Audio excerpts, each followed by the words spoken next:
na lang po ulit kayo na pumapayag po ba kayo na gamitin or makilahok sa pagsasaliksik po namin? Oo. Sige po. So, ano po yung pangalan nyo or yung alias na pwede nyo pong gamitin? Kung hindi po kayo komportable na ibigay yung pangalan nyo. Kaya mi nila. Ka-Emmy po. Okay po. Ilang taon na po kayo? 55.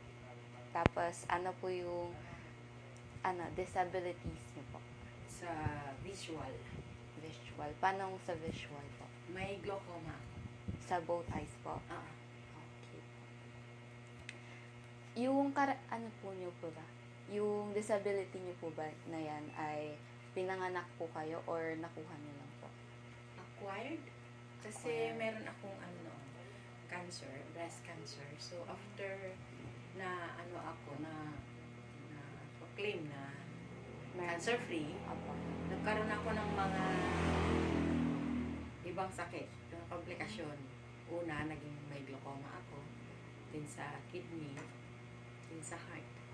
Sa heart. So, ang dami. Naka-ano na po ba kayo? Parang Cancer free? Apo. Oo. Stable na din po yung Pero other... check up na rin siya. Sige po. So, ano po, about naman po sa family niyo, ilan po yung mga anak niyo at ilan po kayo sa pamilya?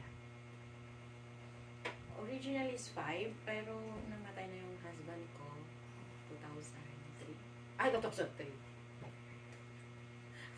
Paisip na, 2022.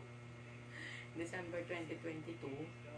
So, kami na lang, 4. 3 yung anak ko, and then ako, 4 kami. Sige po. Yung, ano na po, bale po 3 yung anak niyo. Ilang taon na po yung pinakamatanda?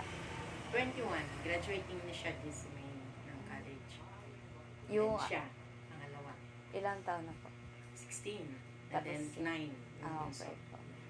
So, pwede niyo po bang makwento kung paano po nabago nung disability niyo yung pamumuhay niyo po as a parent? What do you mean?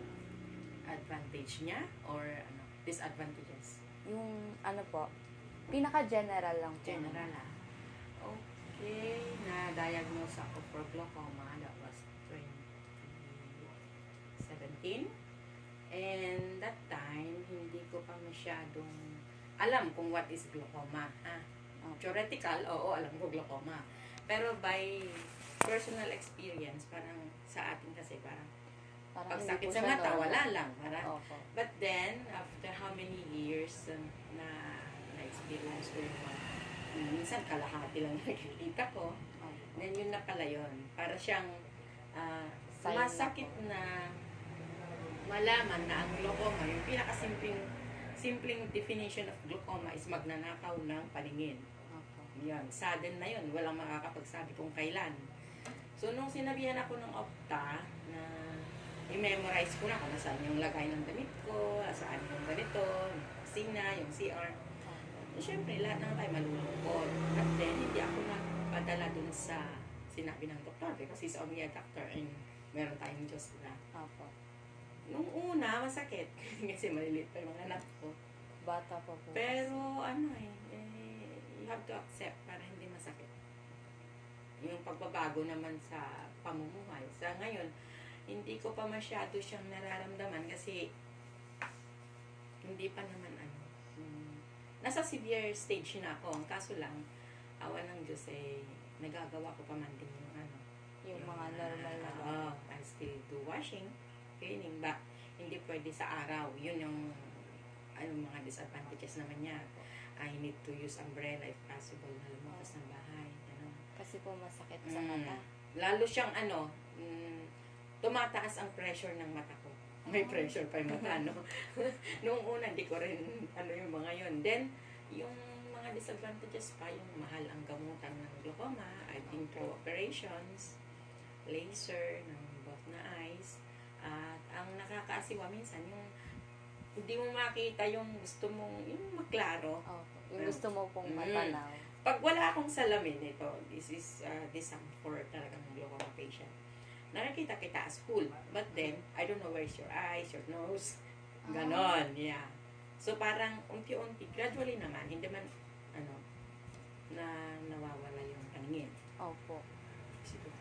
Okay lang po. And then, sa mga anak, minsan, of course, I have to ask them help sometimes kasi bawal na Opo. maraming bawal din. But, hindi na natin maiwasan. Ina ako. Opo. Yun. Minsan pag lumalabas ako kahit dyan lang, dinatawag